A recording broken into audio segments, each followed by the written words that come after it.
আমি চিংড়ি পাস্তা বানাবো। সেই চিংড়ি পাস্তা টেস্টি পাস্তা বানাতে চলেছি। তো আপনারা দেখতে থাকুন আমার এই রেসিপিটা। তো আপনারা বাচ্চাদের টিফিনে দিতে পারেন, বিকেলের নাস্তা হিসাবে বানিয়ে খেতে পারেন। যারা খাবেন একবার মুখে লেগে থাকবে। আপনারা ডিম পাস্তা, এগ পাস্তা খেয়েছেন, চিকেন পাস্তা খেয়েছেন, একবার এই চিংড়ি পাস্তা বানিয়ে দেখবেন কত সুস্বাদু হবে। আমার এই রেসিপি বানিয়ে দেখবেন, আপনাদের মুখে লেগে থাকবে। হ্যালো বন্ধুরা, আসসালামু আলাইকুম। জিয়া রান্নাঘরে স্বাগত। তো আজকে আমি বানাতে চলেছি চিংড়ি পাস্তা। আপনারা এগ পাস্তা খেয়েছেন, চিকেন পাস্তা খেয়েছেন, একবার চিংড়ি পাস্তা বানিয়ে দেখবেন কত সুন্দর এই রেসিপিটা। তাহলে আপনি দেখতে থাকুন। তো আমি চিংড়ি পাস্তা করার জন্য লঙ্কা কুচি করে নিয়েছি, পেঁয়াজ কুচি করে নিয়েছি, ক্যাপসিকাম একটা বড় কুচি করে নিয়েছি, গাজর, ধনেপাতা কুচি করে নিয়েছি, চিংড়ি মাছটা ধুয়ে পরিষ্কার করে রেখেছি, পাস্তা। তো আমি পাস্তাটা সেদ্ধ করতে দেবো, সেটা আপনারা দেখতে থাকুন।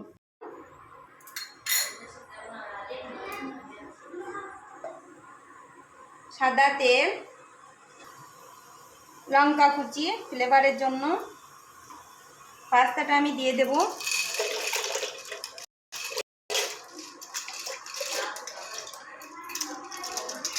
তো আমার পাস্তাটা সেদ্ধ হোক, ততক্ষণ আমি চিংড়ি মাছটা ম্যারিনেট করে নিই। তো চিংড়িটা আমি ম্যারিনেট করে নেব। টমেটো সস দিয়ে দেব 1 চামচ, চিলি সস 1 চামচ, গোলমরিচ গুঁড়ো, হলুদ গুঁড়ো, লবণ। তো আমি ভালো করে সবগুলো মাখিয়ে নেব, ভালো করে মাখিয়ে নেব। তো আমার মাখানো হয়ে গেছে, 5 মিনিট রেস্টে থাক। তো আমার সেদ্ধ হয়ে গেছে, ওপর দিয়ে একটু আজওয়াইন ছিটিয়ে দেব।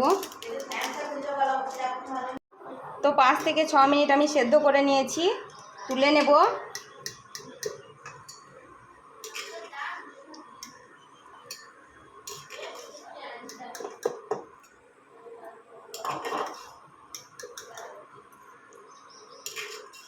তো বন্ধুরা,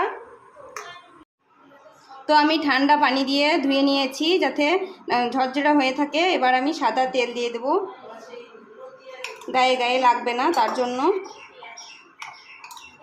তো সাদা তেল আমার দেওয়া হয়ে গেছে। আমি তেলটা আমার গরম হয়ে গেছে, আমি চিংড়ি মাছটা ভেজে নেব।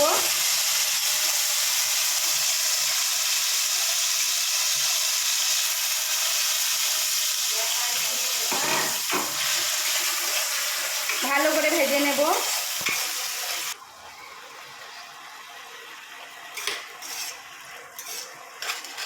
তো আমি ভেজে নিচ্ছি, এখনো আমার ভাজা হয়নি।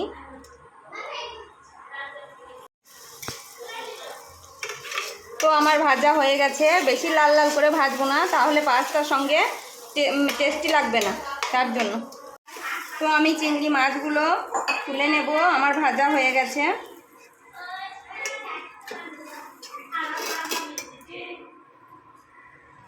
তো তেলটা আমি ভালো করে গরম করে নিয়েছি। আমি রসুন কুচিটা দিয়ে দেব,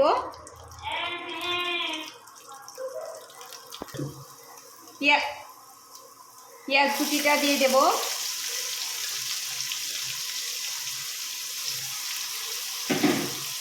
ভালো করে নেড়ে চেড়ে ভেজে নেব, একটু লাল লাল করে ভেজে নেব।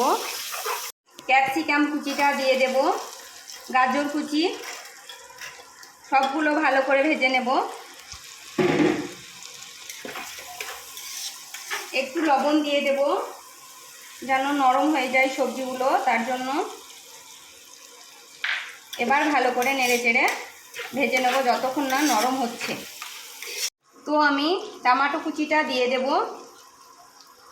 আমার ক্যাপসিকাম গাজরটা নরম নরম হয়ে গেছে, তার জন্য এবার আমি টমেটো নরম সবজি এবার আমি দিয়ে দিলাম।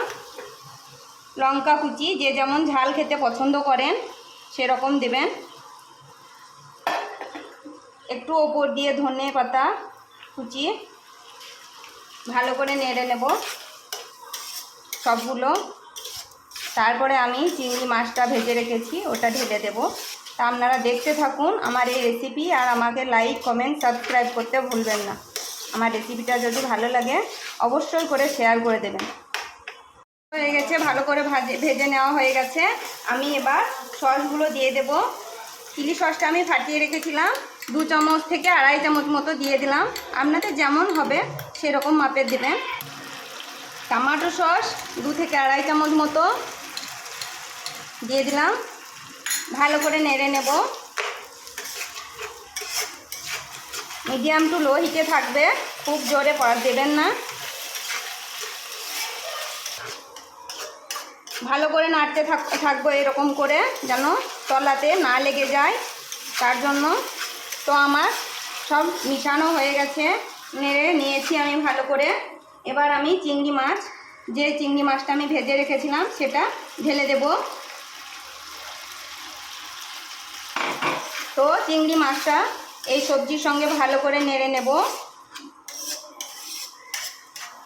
চিংড়ি মাছের এই রেসিপি আপনারা খুব সুন্দর রেসিপি, আপনারা বানিয়ে খাবেন।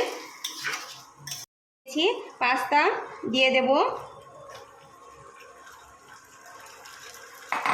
ভালো করে সব মিশিয়ে দেব।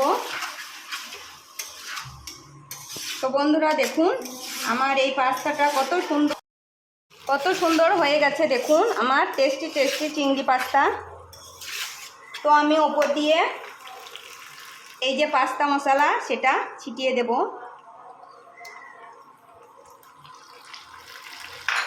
ভালো করে নেড়ে নেব। কত সুন্দর হয়েছে দেখুন। আপনারাও একবার বানিয়ে খাবেন আমার এই রেসিপি দেখে, তারপরে খেয়ে আমাকে কমেন্ট করে জানাবেন।